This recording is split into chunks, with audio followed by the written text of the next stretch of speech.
అత్యంత అధునాతనమైన మరియు వేగవంతమైన రోబోటిక్ లేజర్ విజన్ కరెక్షన్ కేవలం 6 సెకన్లలోనే. సంప్రదించండి Ramesh LASIK and laser centre.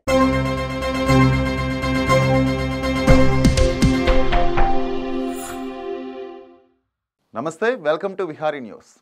India కూటమికి మరో షాక్ తగిలిందని చెప్పాలి. కేంద్రంలో బీజేపీని ఎదుర్కొనేందుకు ఏర్పడిన విపక్షాల కూటమి ఇండియాలో తాజాగా ఆసక్తికర పరిణామం చోటు చేసుకుంది. సీట్ల పంపకాల విషయంలో కాంగ్రెస్ జాప్యం చేస్తుందని ఆరోపిస్తున్న విపక్షాలు సొంత నిర్ణయాలు తీసేసుకుంటున్నాయి. ఈ క్రమంలోనే సమాజ్వాదీ పార్టీ అధినేత అఖిలేష్ యాదవ్ కూడా మరో అడుగు ముందుకు వేశారు. కాంగ్రెస్ పార్టీతో సీట్ల పంపకంపై చర్చలు జరుగుతున్న సమయంలోనే 16 లోక్సభ స్థానాలకు అభ్యర్థులను ప్రకటించారు అఖిలేష్ యాదవ్. అనూహ్యంగా ఉత్తరప్రదేశ్లో లోక్సభ స్థానాలకు అభ్యర్థుల పేర్లను సమాజ్వాదీ పార్టీ ప్రకటించడం చర్చనీయాంశంగా మారింది. అఖిలేష్ యాదవ్ భార్య డింపుల్ యాదవ్కు మైన్పూరి స్థానాన్ని ఖరారు చేసింది సమాజ్వాదీ పార్టీ. అయితే కూటమిలో మిత్రపక్షమైన కాంగ్రెస్ పార్టీకి 11 సీట్లు పక్కన పెట్టినట్లు ఎస్పీ తెలిపింది. ఈ విషయంపై ఎస్పీ అధ్యక్షుడు అఖిలేష్ యాదవ్ స్పందించారు. పార్టీ ఏది ఉత్తమమైందని భావిస్తుందో అదే చేస్తుందని అఖిలేష్ తెలిపారు.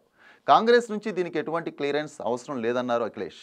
మరోవైపు కాంగ్రెస్ పార్టీతో కాకుండా ఒంటరిగానే పోటీ చేస్తామని పంజాబ్ రాష్ట్రంలో ఆమ్ ఆద్మీ పార్టీ, పశ్చిమ బెంగాల్లో తృణమూల్ కాంగ్రెస్ పార్టీ ఇప్పటికే ప్రకటించాయి.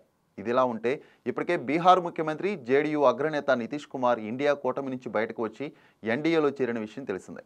ఈ క్రమంలో ఇండియా కూటమిలోని పార్టీలు లోక్సభ ఎన్నికల్లో కలిసి పోటీ చేస్తాయా లేక ఎవరికి వారే అన్నట్లుగా వ్యవహరిస్తారా అనేది చర్చనీయాంశంగా మారింది.